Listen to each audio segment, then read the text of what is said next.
Hoy tenemos sobre la mesa, pues una pila de documentos que francamente parecen el guión meticuloso de un thriller geopolítico moderno. Sí, totalmente.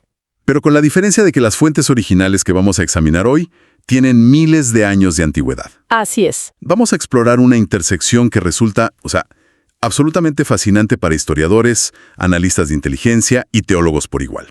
Hablamos de la escatología antigua. Ajá. Es decir, las profecías del fin de los tiempos y cómo se cruzan de una manera sorprendentemente precisa con la geopolítica del Medio Oriente de nuestros días. Exacto. Y para armar este rompecabezas, hemos reunido análisis textuales de libros antiguos, específicamente de Ezequiel, Jeremías y Daniel.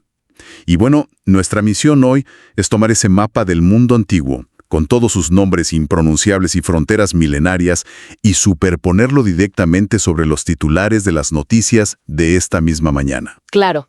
Queremos desglosar qué es exactamente lo que ven los estudiosos bíblicos cuando observan la tensión actual en esa región. Y antes de entrar en materia con estos textos, creo que resulta vital establecer el lente a través del cual vamos a mirar todo esto. Sí, por favor. Para quienes se unen a esta exploración, el objetivo aquí no es tomar posturas políticas frente a los conflictos actuales, ni tampoco respaldar la visión religiosa de ningún bando. Eso es súper importante aclararlo. Exactamente. Nuestro trabajo hoy es puramente analítico y observacional. Vamos a diseccionar el contenido de estos documentos históricos de manera totalmente imparcial. Ajá. Porque el valor de este ejercicio radica verdaderamente en el pensamiento crítico. Se trata de comprender cómo una porción inmensa de la población mundial, incluyendo a figuras de influencia y tomadores de decisiones, pues interpreta la realidad geopolítica a través de estos escritos antiguos. Claro, es como observar el tablero de ajedrez mundial usando sus propias reglas. Eso es, sus propias reglas e interpretaciones. Bueno, vamos a desempacar esto, porque esa distinción es fundamental. La óptica lo cambia todo al leer las noticias globales. Y revisando mis notas para preparar este tema, me di cuenta de que el primer gran obstáculo que tenemos es la geografía. La geografía es todo un tema. Sí, porque los nombres antiguos no se alinean mágicamente con las fronteras de los estados modernos. La premisa básica que establecen nuestras fuentes es que, en el contexto de estos textos, lo que hoy conocemos como la República Islámica de Irán es identificada históricamente como Persia. Sí. O si retrocedemos a textos aún más antiguos, se le llama la región de Elam. Y esa superposición geográfica es, digamos, el cimiento de todo este análisis. Ajá. Y requiere muchísima precisión. Porque cuando miramos un mapa histórico de la antigüedad, Elam no abarca todo el inmenso territorio del Irán contemporáneo. ¿Ah, no? No, para nada. La región de Elam corresponde de manera muy específica a lo que hoy es el occidente y el suroeste del actual Irán. Ok. Estamos hablando de la zona que colinda directamente con el Golfo Pérsico y que comparte frontera con Irak. Los analistas modernos hacen mucho hincapié en esto. Claro. Porque los textos no hablan de un imperio persa generalizado en ese momento particular, sino que apuntan como con un láser hacia esa franja de tierra tan delimitada.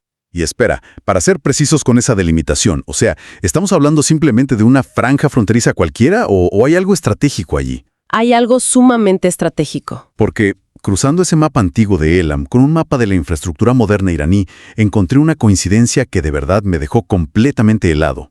Sí, sé exactamente a qué te refieres. Resulta que es exactamente en esta antigua región de Elam, en esa costa suroeste, donde hoy en día opera la planta nuclear de Bushehr. Así es. Es una de las instalaciones más cruciales, vigiladas y geopolíticamente tensas de toda la región, y está sentada justo sobre la tierra que estos profetas antiguos señalaban. Es una locura. Esa coincidencia georrágica es el epicentro del debate actual. Los estudiosos conectan la ubicación de esa planta nuclear moderna con una profecía muy específica que se encuentra en el libro de Jeremías, en su capítulo 49. Ajá. El documento describe un juicio sobre esta región y utiliza una metáfora bélica muy particular de la época. Declara que, cito textualmente, quebrará el arco de Elam. Quebrará el arco. Exacto. Y para entender el peso de esa frase, hay que recordar que en la antigüedad, el arco no era una simple herramienta de caza. Claro, era tecnología de punta. Era la cúspide de la tecnología militar. representaba el poder de proyección a larga distancia. Básicamente, era la capacidad de una nación para golpear a su enemigo mucho antes de que éste pudiera acercarse siquiera. Entonces, traduciendo esto a términos de hoy, romper el arco sería el equivalente a neutralizar o hackear todo el sistema de lanzamiento de misiles balísticos de un país. Totalmente. ¿Es quitarles la disuasión militar de largo alcance? Es una analogía perfecta. Cuando los intérpretes modernos leen esa frase de Jeremías sobre quebrar el arco de Elam, y simultáneamente observan que la principal infraestructura nuclear y misilística de Irán se concentra en esa misma zona geográfica, la conclusión analítica que extraen es muy concreta. ¿Y qué concluyen exactamente? Sugieren que el texto podría estar describiendo un escenario táctico futuro, un conflicto militar altamente focalizado. Fíjate que no se habla de la aniquilación total de una nación, ni de arrasar con la capital, Ok. sino de un desastre o un ataque quirúrgico dirigido específicamente a paralizar la infraestructura de poder y la capacidad de proyectar fuerza desde esa región occidental. Visto desde esa perspectiva de un ataque focalizado, la precisión del texto antiguo resulta cuando menos inquietante. Bastante. Pero las fuentes no se limitan solo a puntos geográficos aislados. También trazan perfiles de comportamiento regional. Hay una sección en el libro de Daniel, en el capítulo 8, que describe una visión bastante gráfica sobre agresividad geopolítica. Sí, la visión del carnero. Exacto. Habla de un carnero con 2 cuernos que embiste con tremenda fuerza hacia 3 direcciones cardinales, hacia el poniente, hacia el norte y hacia el sur. Y lo curioso del texto de Daniel es que el propio documento funciona como su propio glosario. Ajá. Porque un par de versículos después explica explícitamente que ese carnero representa a los reyes de Media y Persia. Y desde una perspectiva puramente académica e histórica, esa visión del carnero ya tuvo un cumplimiento documentado. Claro, ya pasó. ¿Sí?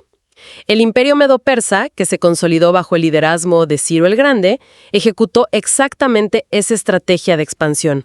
Conquistaron Babilonia y Lidia hacia el oeste, avanzaron hacia las montañas de Armenia al norte y tomaron Egipto hacia el sur. El patrón encaja a la perfección. El patrón de embestida coincide perfectamente con los registros históricos. Sin embargo, para entender por qué esto es relevante hoy en día, tenemos que introducir un concepto fundamental en el estudio de la escatología. A ver. La teoría de la naturaleza dual de la profecía. Ok. ¿Te refieres a la idea de que estos textos funcionan como un ciclo que se repite? Va un poco más allá de una simple repetición.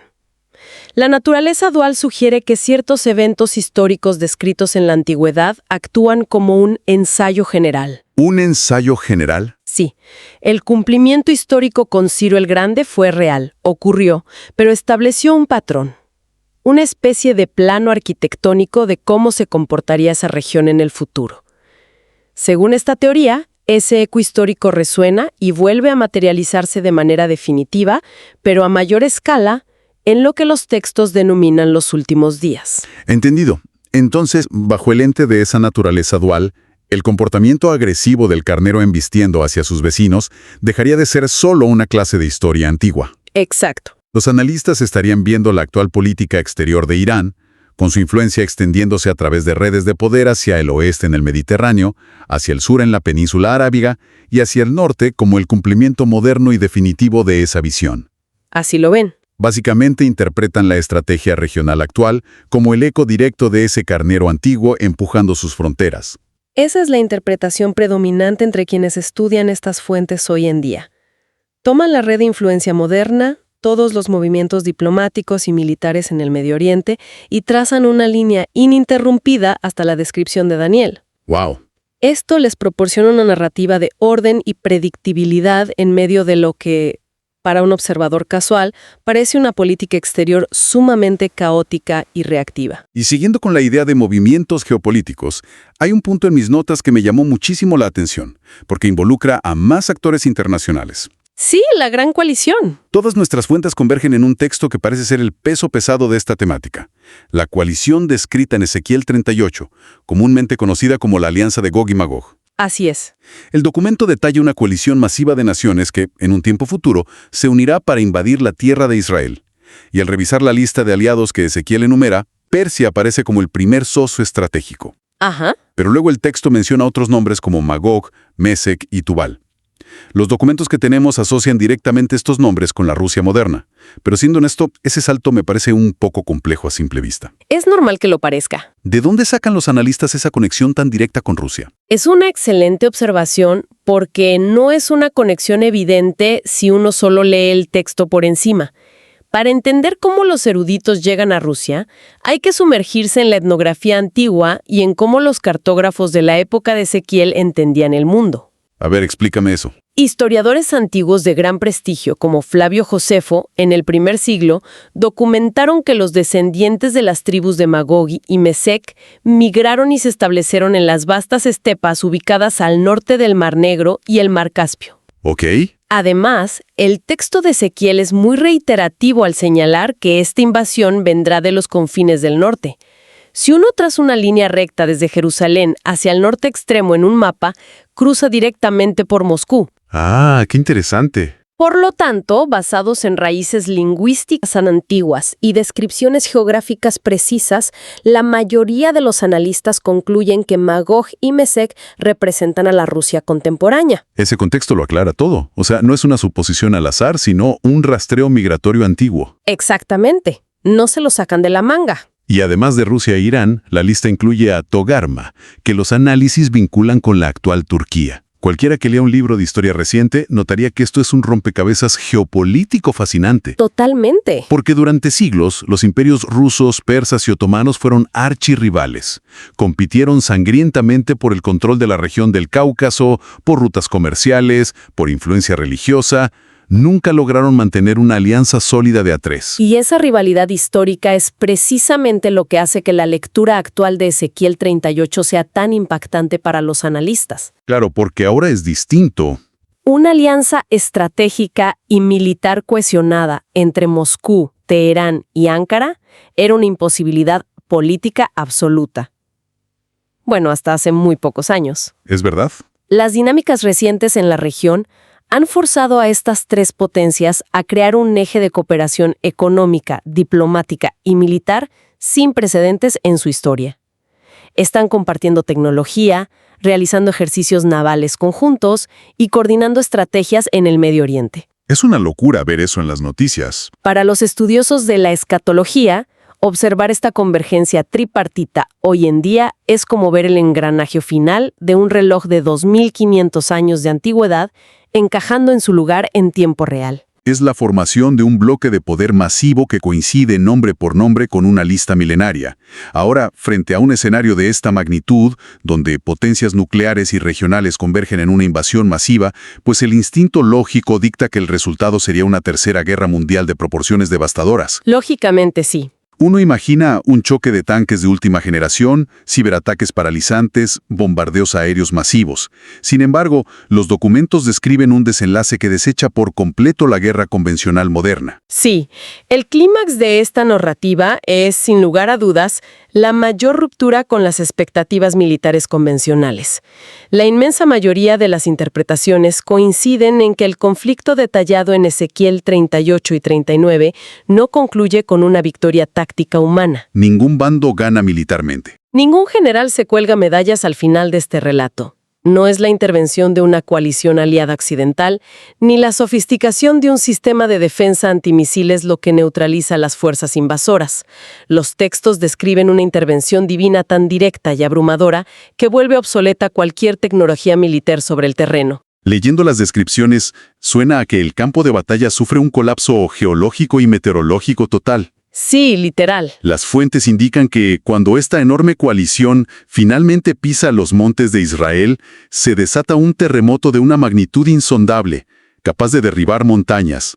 Y esto es seguido inmediatamente por tormentas destructivas, granizo masivo y un diluvio de fuego y azufre que cae específicamente sobre las tropas atacantes. Es como una limpieza. Es una aniquilación que proviene de la naturaleza misma, como si el ecosistema entero se rebelara contra la invasión. Y en las imágenes de fuego y azufre evocan intervenciones divinas antiguas, pero aplicadas aquí a una escala continental.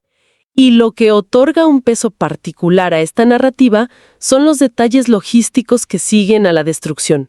Eso me pareció increíble. El texto no se detiene en la victoria poética. proporciona cifras operativas sobre las secuelas que resultan verdaderamente difíciles de dimensionar. Nos obliga a contemplar la logística de una catástrofe sin paralelos en la historia humana. Y esas cifras operativas son precisamente lo que hace que el relato deje de sentirse como una metáfora y comience a leerse como un reporte de daños real. Ajá. Tengo notado aquí que, tras este evento cataclísmico, al pueblo de Israel le tomará 7 meses consecutivos dedicarse de manera exclusiva a enterrar los restos para poder purificar su territorio. 7 meses, imagínate. Estamos hablando de una movilización nacional de limpieza que dura más de medio año. Y el detalle aún más sorprendente tiene que ver con la energía. Sí, la energía. El volumen de equipamiento, vehículos y armamento abandonado por esta coalición será tan colosal que sus materiales servirán como la única fuente de combustible para la nación durante 7 años completos. Y analicemos lo que significa eso en un contexto moderno. 7 años de independencia energética basados únicamente en el reciclaje de escombros militares. ¡Wow! Esas cifras funcionan como indicadores de escala. Describen un evento bélico donde la derrota es tan absoluta y el abandono de materiales tan masivo que transforma radicalmente la economía y la infraestructura de supervivencia de la nación atacada durante casi una década. Esto es tremendo. Es el fin de la dependencia tecnológica tal como la conocemos, sustituida por la gestión de los restos de un imperio destruido en las montañas. Es un escenario abrumador, que plantea una interrogante ineludible. O sea, tanta destrucción, tanto colapso logístico y natural. ¿Para qué? Esa es la gran pregunta. Si leemos el panorama completo de nuestras fuentes, tiene que haber un propósito detrás de este evento cataclísmico, algo más profundo que un simple rediseño de las fronteras en el mapa del Medio Oriente. Y el propósito central se revela claramente cuando nos alejamos de la táctica militar y observamos el impacto psicológico global. La meta de esta intervención monumental no es asegurar pozos petroleros ni establecer un nuevo bloque hegemónico humano. Ajá. El texto de Ezequiel 38, versículo 23, contiene la declaración de intenciones definitiva de toda esta narrativa. Dice: «Y sabrán las naciones que yo soy Jehová». El objetivo final es un choque de paradigma espiritual a escala planetaria. En otras palabras, la naturaleza del evento es tan inexplicablemente selectiva y abrumadora que elimina cualquier posibilidad de que se le atribuya a una anomalía climática fortuita o a un error de cálculo militar del enemigo. Exactamente. No hay forma de explicarlo con ciencia o táctica. El relato sugiere que la comunidad internacional entera, al presenciar esto, quedará sin argumentos racionales, forzada a reconocer una soberanía divina operando en tiempo real. Y por supuesto, esto implica un despertar espiritual masivo y definitivo para el propio pueblo de Israel, que experimenta la salvación de primera mano. Es un cambio radical en la conciencia global. Y es muy importante subrayar esto porque, con demasiada frecuencia, los análisis contemporáneos se obsesionan con la fascinación macabra de los terremotos y el fuego. Se quedan en la película de acción. Tal cual. Y terminan ignorando por completo el arco redentor con el que cierran estos oráculos antiguos. Hay una diferenciación muy marcada en los textos entre el juicio severo que cae sobre las estructuras de poder militar y político y el destino final de las poblaciones civiles que suelen ser peones en estos conflictos. Ese punto nos lleva al que posiblemente sea el hallazgo más esperanzador de toda nuestra revisión documental de hoy. Sí, la promesa final. Si volvemos a ese texto de Jeremías 49, el mismo que advertía sobre quebrar el arco de Elam y destruir su capacidad militar, encontramos un contraste asombroso en el último versículo. El texto cierra diciendo: «Pero sucederá en los últimos días que haré volver a los cautivos de Elam». Es una promesa explícita de restauración para esa nación. Y esa sola frase cambia por completo el tono del análisis escatológico sobre Irán. Mientras que los titulares de noticias proyectan tensiones irreconciliables y los textos antiguos predicen un juicio devastador sobre la agresividad militar del régimen, esa última línea garantiza la preservación de su gente. Claro, separa al gobierno del pueblo. Exacto. Los expertos en la materia interpretan este cierre no como la erradicación de una cultura, sino como una promesa profunda de liberación, un despertar espiritual y una restauración total para el pueblo iraní. Es la confirmación de que una vez que el humo se disipe y el aparato bélico sea desmantelado, el antiguo pueblo de Elam ocupará un lugar de paz y dignidad en el nuevo orden. Resulta increíble cómo una narrativa que comienza detallando armamento y alianzas militares sin precedentes termina enfocándose en la restauración humana y la sanación de una nación milenaria.